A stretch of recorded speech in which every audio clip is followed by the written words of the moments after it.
चलो सबने गुजराती निकाल दी ना।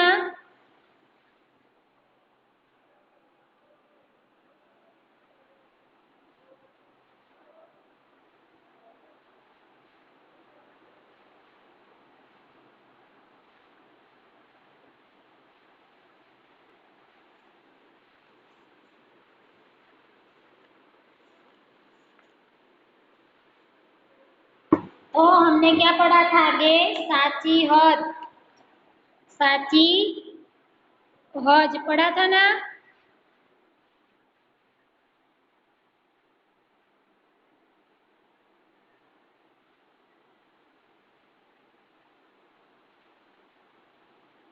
तो इसमें देखो दूसरा पैराग्राफ है,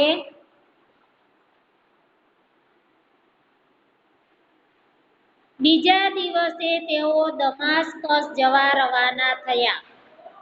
पूछता पूछता तेओ अली हुसैनना घरे આવ્યા। કોણ? શેખ અબ્દુલ્લા। કોના ઘરે આવ્યા? અલી હુસેનના ઘરે। અલી હુસેને તેમને આવવાનું કારણ પૂછ્યું। અલી હુસેને શેખ અબ્દુલ્લાને શું પૂછ્યું? આવવાનું કારણ। शेख अब्दुल्ला ने अली हुसैन ने शेख अब्दुल्ला अली हुसैन के घर पे गया तो उसने उसके जाने का कारण पूछा कि आप क्यों आए हो। शेख अब्दुल्लाए रात्रे सांभळेली सगड़ी बात तेमने कही संभळावी। शेख अब्दुल्ला ने रात को जो दो फरिश्ते जा रहे थे वो जो बातें कर रहे थे वो बातें सुनी और सभी बात वो उसने अली हुसैन को सुनाई। एमनी बात सांभळीने अली तो बेभान जेवा थई गया। इसकी बात सुन के अली कैसे हो गए? बेहोश हो गए।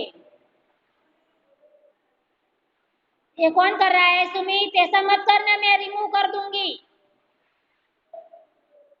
એમની વાત સાંભળીને અલી તો બેભાન જેવા થઈ ગયા। ભાનમાં આવતા તેમણે પોતાની વાત આ રીતે કહી, ભાઈ હું એક ગરીબ માણસ છું। કેટલાય વર્ષોથી વિચારતો હતો કે હજ કરી આવું। થોડું થોડું કરીને હજ માટે રૂપિયા ભેગા કર્યા હતા। આ વર્ષે હું હજ કરવા જાત પણ હજુ જવાનું નક્કી કર્યું તેના 2 દિવસ પહેલા જ મેં મારા પાડોશીના બાળકોને રોકકડ કરતા જોયા। શું કે છે? તો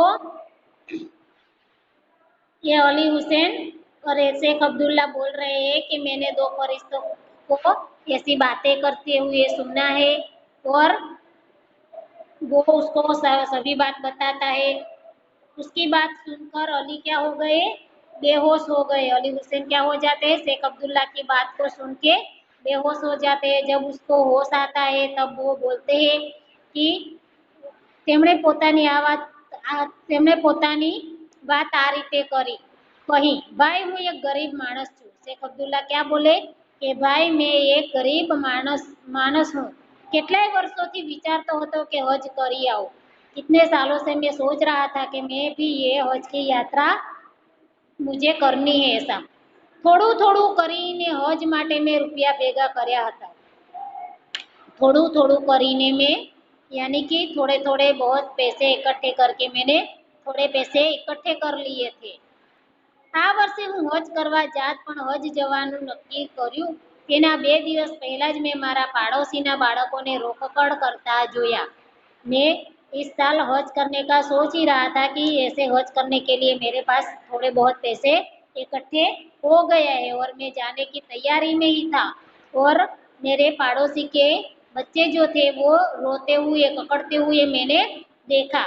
मैंने उससे कारण पूछा। मैंने इन बच्चों से क्या पूछा? कारण पूछा। कारण पूछ्યું તો જાણવા મળ્યું કે તે બિચારા બાળકોને કેટલાય દિવસોથી ખાવા માટે કંઈ જ મળ્યું ન હતું। मैंने जब इस बच्चों को रोते हुए देखा तो मैंने उससे पूछा तो बच्चे ने बताया कि हम कितने दिनों से भूखे हैं, हमको खाने के लिए कुछ भी मिला नहीं है અને ખાવાનું મેળવવાનો કોઈ જ રસ્તો દેખાતો નહીં। इसी बच्चे को खाना मिलेगा ऐसा कोई भी रास्ता उससे सामने दिखाई देता नहीं था। તેમના पिताजी मृत्यु पाम्या હતા। बच्चे के पिताजी जो है वो उसकी अवसान हो गई थी અને माँ खूब જ बीमार હતી और बच्चों की माँ जो थी वो बीमार की મારાથી એ બાળકોનું દુઃખ સહન ન થયું. મેં મારા ઘરેથી રોટલીઓ મોકલી અને પછી જે પૈસા હજ માટે ભેગા કર્યા હતા તે બધા જ તેમને આપી દીधा. मुझसे ये देखा नहीं गया कि बच्चे कितने दिन से भूखे थे और मैंने मेरे घर में जो पैसा इकट्ठा किया था, मेरे पास जो खाना रोटी बची थी वो सब मैंने उसको बच्चों को दे दिया. मुझसे ये दुख उसका देखा नहीं गया.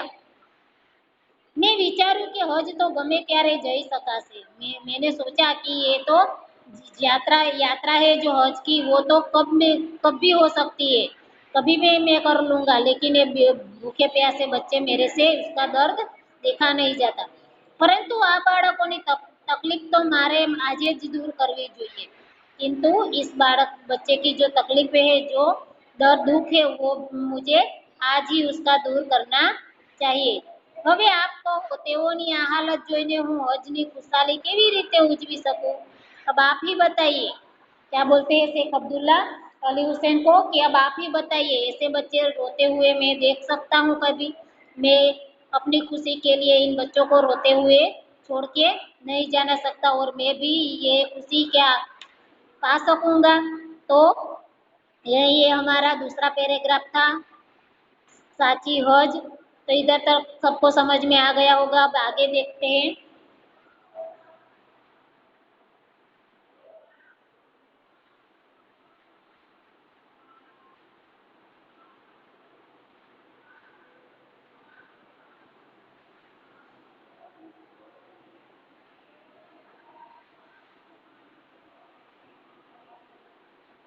देखते हैं इसमें. शेख અબ્દુલ્લાએ ઊંડો શ્વાસ લીધો. શેખ અબ્દુલ્લાને बहुत ઊંડી શ્વાસ ली. खुदाનો આભાર માન્યો અને મોચીને કહેવા लाग्यो, खुदा का ईश्वर का जो ईश्वर अल्लाह होता है, तो उसने उसका धन्यवाद माना. और वो किससे कहने लगा? फिर मोची को कहने लगा, भाई हुसैन तुम्हारी बात साची है. क्या बोलने लगा? भाई हुसैन तुम्हारी बात सच्ची है. खुदा ने खुदाई प्यारी છે. खुदा को खुदाई प्यारी है. તમે ગરીબ હોવા છતાં પેલા દુખી બાળકોને મદદ કરી અને હજનો વિચાર છોડી દીધો. એ જ કારણ છે કે ખુદાના દરબારમાં માત્ર તમારી જ હજ મંજૂર થઈ ગઈ. क्या बोलते हैं कि आपने जो बच्चे दुखी हो रहे थे, भूखे प्यासे रोते हुए पकड़ते थे, तो इन लोगों की मदद आपने जो की, वही आपकी हज है. वो आपकी सबसे बड़ी हज खुदा के दरबार में मंजूर हो गई है.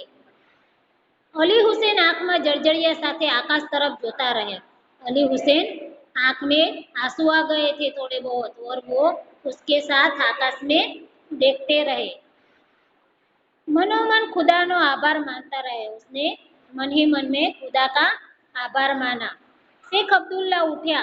તેમણે અલી હુસેનનો હાથ પકડી ચૂમ્યો અને ત્યારે તેમને પણ એવો અનુભવ થયો કે જાણે એમને પણ હજનું પુણ્ય મળી ગયું. शेख अब्दुल्ला यहाँ से अली हुसैन के घर से जाने की तैयारी कर रहे. वो खड़े हो जाते हैं. फिर अली हुसैन का हाथ पकड़कर चूमते हैं. और यहाँ से તેમને પણ એવો અનુભવ થયો કે જાણે અમને પણ હજનું पुण्य मળી गયું. जैसे कि शेख अब्दुल्ला को भी हज का पुण्य मिल गया, उसी तरह अली हुसैन को भी ऐसा महसूस हो रहा है कि मुझे भी इस हज का पुण्य मिल गया है. तो अभी यही हमारा चैप्टर 3 साची हज पाठ समाप्त होता है. अब देखो शब्द समझूती दी हुई है. हज यानी मुसलमानों द्वारा थती मक्कानी पवित्र यात्रा. जैसे कि हम ये कौन है?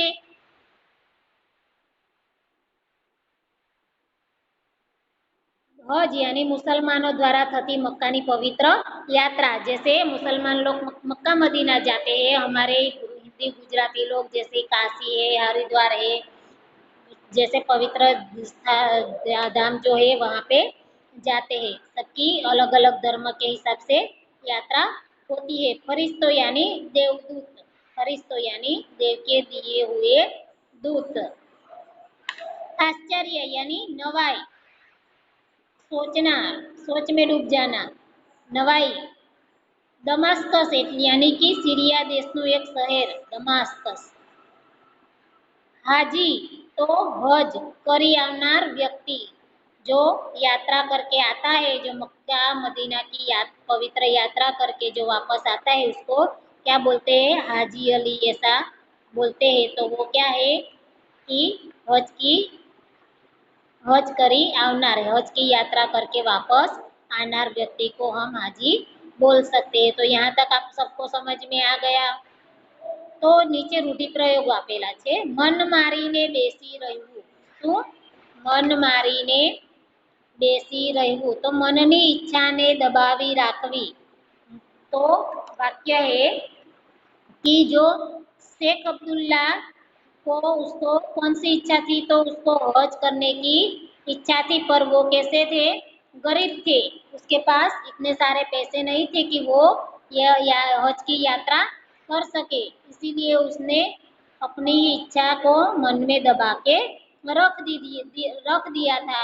इसको बोलते हैं मन मारीने बेसुई રહેવું. रस्तो न देखाओ तो कोई उकेल न મળવો, यानी कि हम जो काम करने जा रहे हैं उसके बारे में हमें समझ नहीं आ रही है, तो हम बोलते हैं कि कोई सूझ भी नहीं रहा क्या काम करे क्या करे, ऐसा बोलते हैं। तो इसको बोलते हैं रस्तो न देखाओ કે કોઈ ઉકેલ ન મળવો. આંખમાં જળજળીએ આવવા, તો આંખમાં આંસુ આવવા. એક બાજુ શેખ અબ્દુલ્લાને ખુશી છે કે તેણે રડતા દુઃખી છોકરાઓ હતા જે એ લોકોની મદદ કરી, અને બીજી બાજુ એને હજ કરવા જવું હતું અને તે થઈ શકી નહીં, તો એક એ છે દુઃખ છે. તો એક બાજુ ખુશીના પણ આંસુ છે ને એક બાજુ થોડા દુઃખના પણ આંસુ છે. તો આંખમાં જળજળિયા આવી ગયા છે. તો અહીંયા આપણું આ ચેપ્ટર જે છે એ સાચી હજ પૂરી થાય છે. હવે તમારે તમારી ગુજરાતી નોટબુકમાં, હોમવર્કની નોટબુકમાં શબ્દ સમજૂતી, રૂઢિપ્રયોગના અર્થ અને સ્વાધ્યાય તમને દેખાય છે એ તમારે લખવાનું છે, બરાબર. શેખ અબ્દુલ્લાને હજ કરવાની ઈચ્છા ક્યારે થઈ આવતી? તો શેખ અબ્દુલ્લાને હજ કરવાની ઈચ્છા જ્યારે લોકો જતા ત્યારે તેમને હજ કરવાની તીવ્ર ઈચ્છા રહેતી. શેખ અબ્દુલ્લા હજ કરવા શા માટે ન જઈ શક્યા? તો શેખ અબ્દુલ્લા પોતાની પાસે એટલા બધા પૈસા નહોતા, એટલે એ જઈ શક્યા નહીં, પોતે ગરીબ હતા. અલી હુસેનના પડોશમાં બાળકો શા માટે રોકડ કરતા હતા? અલી હુસેનના પડોશમાં બાળકો કે તે કેટલા દિવસથી ભૂખ્યા હતા, તેમને ખાવાનું પણ કંઈ મળતું નહીં, અને તેમના પિતા પણ અવસાન પામ્યા હતા અને માં પણ બીમાર હતી. તે દુઃખી હતા, એટલા માટે રોકડ કરતા હતા. ખુદાના દરબારમાં અલી હુસેનની હજ કેમ મંજૂર થઈ? તો ખુદાના દરબારમાં અલી હુસેનની હજ મંજૂર થઈ કે અલી હુસેને બીજાને મદદ કરી. અલી હુસેને હજ કરવા માટે અલી હુસેને હજ મંજૂર કરવા માટે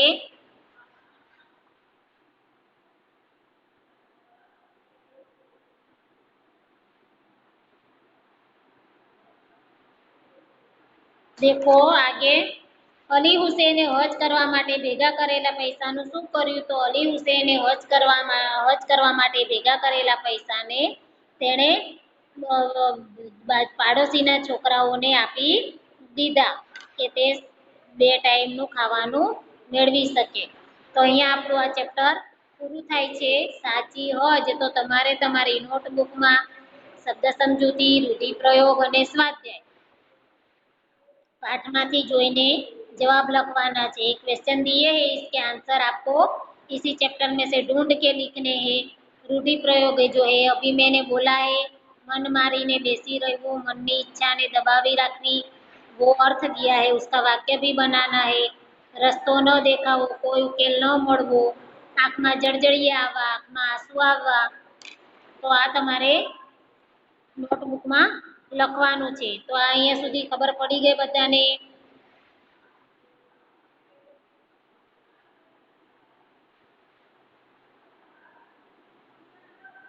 चलो सबकी समझ में आ गया है ना? सबकी समझ में आ गया? यस।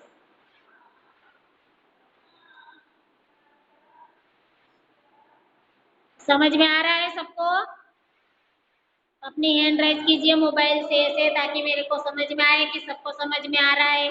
गुजराती क्योंकि आती नहीं है, इसीलिए गुजराती भी आधी बोल रही हूँ, आधा हिंदी भी है। मैंने गुजराती का हिंदी में ट्रांसलेशन किया है। समझ में आ रहा है ना? यस। तो हमने ये साची और चैप्टर 3, तो आपको कॉपी में लिखना है। सबने किताबें खरीद ली? ओके। शब्द समझूती में शब्द लिखना है और पास में उसका अर्थ लिखना है।